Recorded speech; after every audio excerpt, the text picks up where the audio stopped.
Inglaterra y la caída de los gobiernos justicialistas. Uno de los factores poco conocidos de la caída de Perón es la industrialización creciente del país. Esto significó un perjuicio considerable para los tejidos y cueros británicos, cuya exportación a la Argentina disminuía rápidamente. La desconfianza británica se transformó en hostilidad cuando comprendió que Perón se preparaba a explotar las enormes reservas petrolíferas del subsuelo argentino. Journal du France. Octubre de 1955. Inglaterra y la caída de Perón. En 1964 Perón escribió sobre el tema que nos ocupa: el Imperio Británico celebró mi caída como una victoria típicamente inglesa. Ante una Cámara de los Comunes delirante de entusiasmo, así Sir Winston Churchill desencadenó todos los fuegos de artificio de su pirotecnia verbal. Señaló que mi derrota era para el Imperio, un hecho tan importante como la Segunda Guerra Mundial y que no se me daría tregua ni cuartel, hasta el final de mis días. La sentencia de Churchill se cumplió. Perón no tuvo ni tregua ni cuartel hasta el día de su muerte y después de ella. ¿Qué había hecho el gran conductor argentino para que Churchill lo considerase un enemigo de tales dimensiones? Algo muy simple: declarar y hacer efectiva la independencia económica del país, que fue solemnemente jurada por todo el gobierno, en Tucumán, el 9 de julio de 1947. La puesta en marcha de esa independencia económica era revertir y recuperar para los argentinos los 3 millones de kilómetros cuadrados de la geografía que nos quedaba. La Argentina primaria del pasto y de la vaca inglesa fue reemplazada por la nueva Argentina industrial, tecnológica y científica. La Argentina de Perón, consolidada jurídicamente en la Constitución Nacional de 1949, era la puesta en marcha del ideal de los próceres precursores de mayo de 1810. Era la revancha contra el brutal colonialismo que nos había impuesto Gran Bretaña, durante un siglo y medio. Ferns, el célebre historiador inglés contemporáneo, señala en el tomo primero de su obra dedicada a la Argentina que antes del acceso de Perón al poder, la Argentina absorbió entre el 40 y el 50% de todas las inversiones fuera del Reino Unido. Página 397. Estas cifras son más que indicativas de los intereses que la obra del peronismo había lesionado. Si tenemos en cuenta que durante el decenio 1946 a 1955, Inglaterra tuvo que resignar ante Gandhi su presencia en la India y que Mohammad Mossadegh había puesto fin a los intereses ingleses en el petróleo de Irán, comprenderemos la gravitación que nuestro país tenía en 1955 en el derrumbe del Imperio Anglicano. El reconocimiento que los Estados Unidos hicieron al poder de Perón y de la Argentina justicialista fue lo último que pudo soportar la metrópoli londinense de su excolonia. El acuerdo Perón-Eisenhower con respecto a la explotación petrolera a través de la California argentina iba a alejar por siempre de estas tierras a la Gran Bretaña y a las otras potencias europeas asociadas. Fue entonces cuando Inglaterra se lanzó a la reconquista de la Argentina. Utilizó para tal fin dos fuerzas tradicionales y muy eficaces, sus diplomáticos y sus agentes diplomáticos. Con respecto a ellos dice Ferns: si el arte de la diplomacia consiste en inducir a otros a tomar decisiones que uno desea que ellos tomen, los agentes británicos en la Argentina practicaron ese arte con grandes resultados. Los agentes diplomáticos británicos piden moderación a los actores cuando estos manifiestan sus feroces inclinaciones contra el imperio, les hacen zancadillas cuando avanzan demasiado o bien dan un empellón a otros en la dirección que les parece conveniente. TI páginas 296 a 299. El general Perón desde su exilio escribía a Scalabrini Ortiz: usted es uno de los intelectuales argentinos que siempre vio claramente el enemigo real.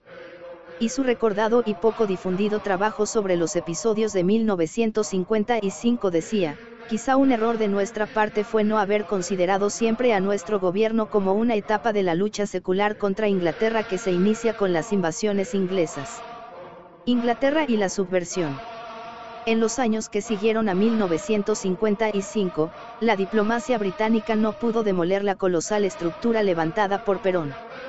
La Argentina industrial, tecnológica, científica y cultural y social, seguía en pie a pesar de todos los embates y de las más bárbaras políticas que se lanzaban contra ella. Los textos ingleses de la época no ocultan su preocupación por el problema. La cuestión se hace acuciante hacia 1972, cuando el general Perón confirma solemnemente su voluntad de regresar a la patria. Entonces aparece el segundo tomo de la obra del historiador británico Fern sobre la Argentina. Allí leemos lo siguiente: como no sea mediante una guerra civil devastadora, resulta difícil imaginar cómo puede deshacerse la revolución efectuada por Perón. Página 247. Y la guerra civil devastadora para nuestra patria, programada y bien pensada por los estrategas ingleses para deshacer la revolución efectuada por Perón, llegó a nuestras playas. No vino solamente con palabras, vino con armas procedentes de Inglaterra. Recuerdo el día 18 de abril de 1974, un diplomático británico de nombre Mike John Bishop fue detenido en el momento de introducir al país un contrabando de armas.